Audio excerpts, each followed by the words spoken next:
अरे भाग्यवान, मेरे जूते कहाँ रखे हैं? मुझे बाहर जाने में देर हो रही है। तभी मालती कमरे में आती है। ये रहे आपकी जूते। मैं इन्हें साफ करने के लिए ले गई थी। अरे वाह, तुम कितनी समझदार हो, मेरे बिना कुछ कहे ही सारे काम कर देती हो। तभी मालती झिझकते हुए रमेश से कहती है, सुनिए जी, आपसे एक बात कहूँ, बुरा तो नहीं मानेंगे ना? अरे नहीं नहीं, बेफिक्र होकर कहो। शादी से पहले मैं अपने मायके में नौकरी करती थी। मैं चाहती हूँ कि अब मैं फिर से नौकरी करना शुरू कर दूं। वैसे भी सारा दिन घर में बोर हो जाती हूँ। देखो मालती, तुम्हारे नौकरी करने से मुझे कोई ऐतराज नहीं है, लेकिन तुम्हें एक बात बता दूं, हमारे खानदान में आज तक कभी किसी औरत ने नौकरी नहीं की। फिर भी एक बार तुम माँ से पूछ कर देखो, अगर वो तुम्हें नौकरी करने की इजाजत दे देती है तो अच्छी बात है।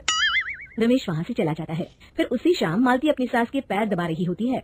तभी उसकी सास मालती से कहती है, अरे क्या बात है बहू, आज तो ठीक तरह से मेरे पैर नहीं दबा रही, किसी ख्याल में खोई पड़ी है क्या? मैं भी तो जानूं आखिर बात क्या है। दरअसल वो माँ जी। अरे हाँ हाँ बोलो, इतना सोच क्यों रही हो? माँ जी, अगर आप बुरा न माने तो मैं नौकरी करना चाहती हूँ। घर के काम करने के बाद मेरे पास काफी वक्त बच जाता है। मालती की ये बात सुनकर उसकी सास गुस्से में कहती है, अरे बहू, तेरी तबीयत तो ठीक है ना? आज ये कैसी बहकी बहकी बातें कर रही है? भला हमारे खानदान में आज तक कभी किसी औरत ने नौकरी की है जो तू नौकरी करने की बात कर रही है, हैं? अरे बहू, तू क्या रिश्तेदारी में हमारी नाक कटाना चाहती है?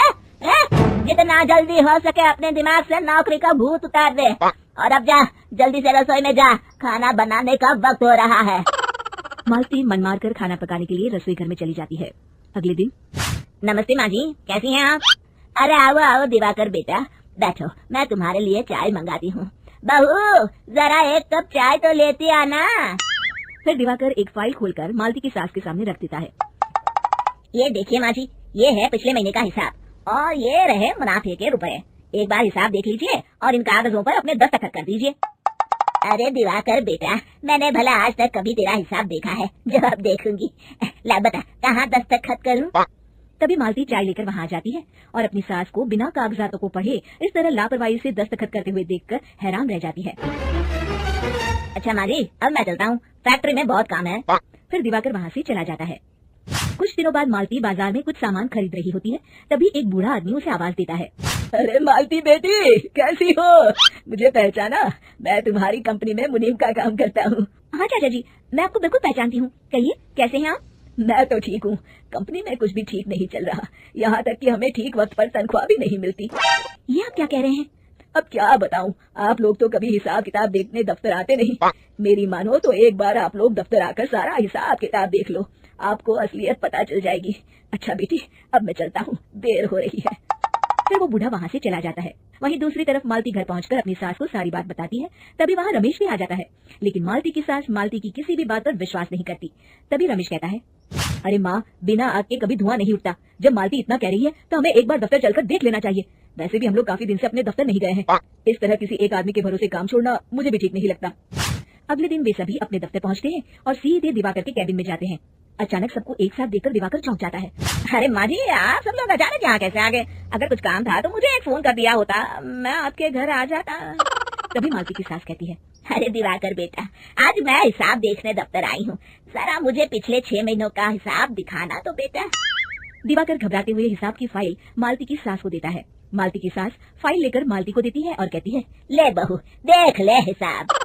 मालती फाइल को बड़े गौर से देखती है और अगले ही पल उसे सारी गड़बड़ी समझ में आ जाती है। वो अपनी सास से कहती है, माँ जी, मुनीम चाचा बिल्कुल सही कह रहे थे। हमारी कंपनी में पिछले 6 महीनों में जितना मुनाफा हुआ है, हमें उसका आधा पैसा भी नहीं मिला। यूँ समझ लीजिए कि 1 रुपये में सिर्फ चवन ही हमारे हाथों में आई है।